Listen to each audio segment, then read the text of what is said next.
সবাইকে শুভেচ্ছা জানাচ্ছি। সেই সঙ্গে আমি আন্তরিকভাবে শুভেচ্ছা জানাচ্ছি আমাদের প্রিয় নেতা জনাব তারেক রহমানকে, যিনি লন্ডন থেকে এখানে উপস্থিত হয়েছেন।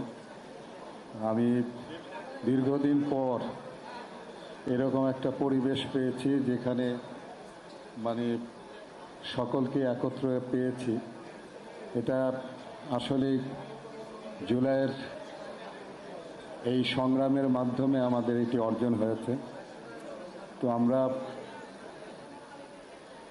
এই অর্জনকে যদি ধরে রাখতে হয় তাহলে আমাদের মধ্যে একতাবদ্ধ থাকতে হবে এবং এই দেশটাকে আবার যেন ফ্যাসিস্টদের কাছে ফেরত না যায় সেই চেষ্টাটাও কিন্তু আমাদের করতে হবে।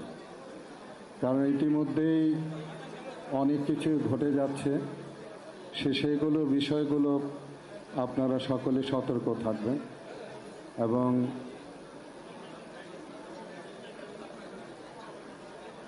এই সতর্কতা থাকার জন্য আমাদেরকে অবশ্যই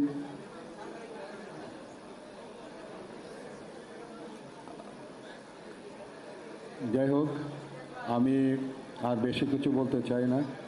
আমি আপনাদের সকলের মঙ্গল কামনা করে এবং এই পার্টির ইফতারের আয়োজনে যারা উপস্থিত হয়েছেন তাদেরকে আবারও ধন্যবাদ জানিয়ে আমার বক্তব্য শেষ করছি। ধন্যবাদ।